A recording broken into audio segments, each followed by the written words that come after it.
Photoshop provides us with a number of tools that allow us to adjust the image itself, regardless of whether it's a photograph or a graphic design that we're creating. If we click Image and come down below where the adjustments layers were, you'll notice that we have image size, canvas size, image rotation, and trim. I want to take a look here at image size because it's one that you're going to use quite a bit. You'll notice that right now our image is set to 5760 pixels by 3840. Let's switch this over to inches just so we have a slightly smaller set of numbers to work with. So right now our resolution is set to 72, and if we want to say increase or decrease our number, say we want to scale it to 50 inches, you'll notice that it automatically adjusts the height because our little chain here is clicked. If I unclick that, it'll adjust each of the width and height independently of the other. Okay, so if I go back to say 50 and choose OK, it will resize the image. You also notice that resample is checked and it has automatic, but they also give us a number of other options: preserving details, which is primarily enlargement, bicubic sharper, because when you take a large image and start to reduce it, it does make it a little bit blurrier. So we could either go with automatic and let the program sense which one makes the most sense, or we can choose one that we feel based on experience works best. If we don't want to resize the image but just change the dimensions, watch what happens if I unclick resample.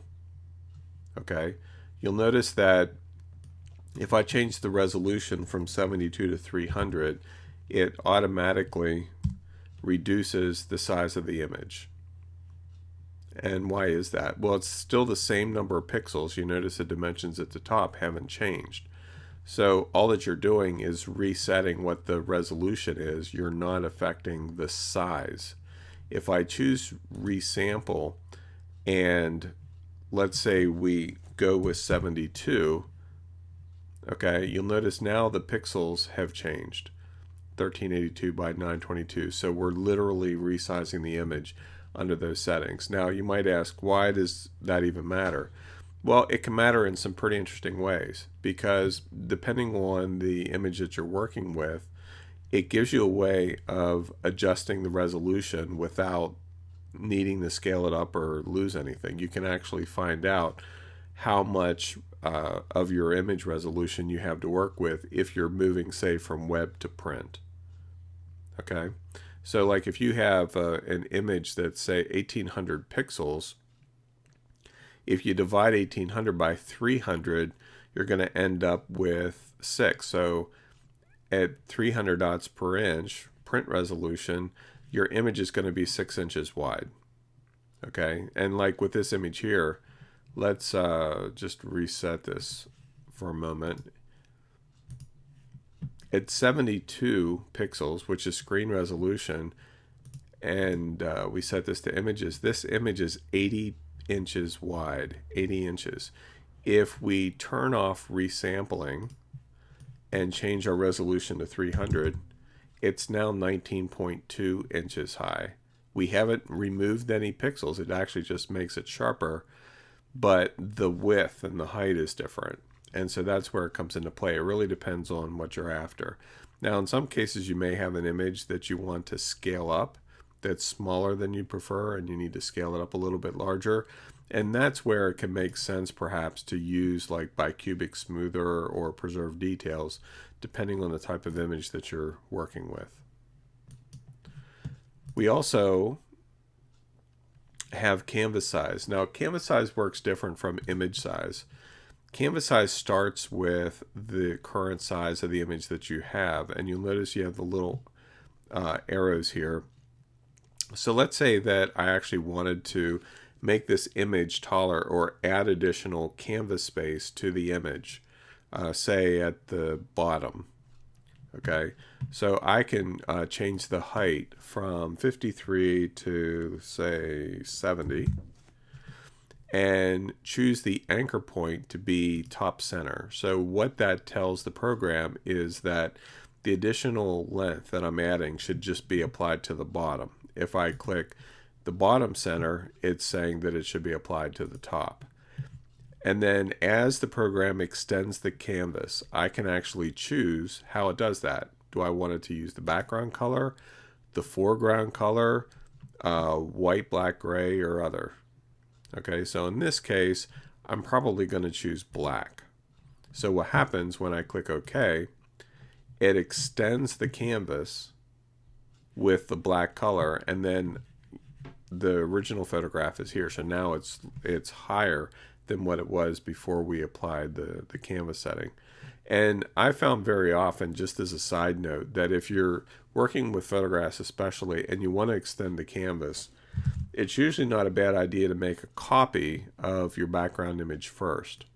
And we'll just left mouse click and drag it down onto the create a layer button here at the bottom. And then whenever we apply canvas size,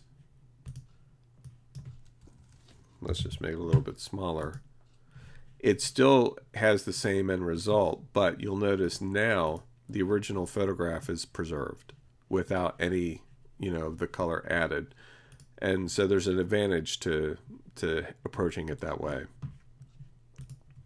In that same area, we also have image rotation, and this gives us the ability to rotate the image, a full 180 degrees, so just rotate it around, 90 degrees clockwise or counterclockwise, and arbitrary. Arbitrary is basically just entering in what angle you'd prefer, say 25. And do you want it to rotate clockwise or counterclockwise? Let's say clockwise. When I click OK, it rotates everything. Now, unlike transform, which we looked at earlier, transform just affects the layer. Okay, the layer that you're applying the transform to. The image rotation that we just applied affects everything, and you'll notice that. If I turn off the layer that we had created, you'll notice that it actually rotated the entire canvas and everything. Okay, and then it filled it in with white. So you want to make sure to use that distinction depending on the end result that you're out to achieve. Another option that we have that isn't actually available to us unless we have a selection made is crop.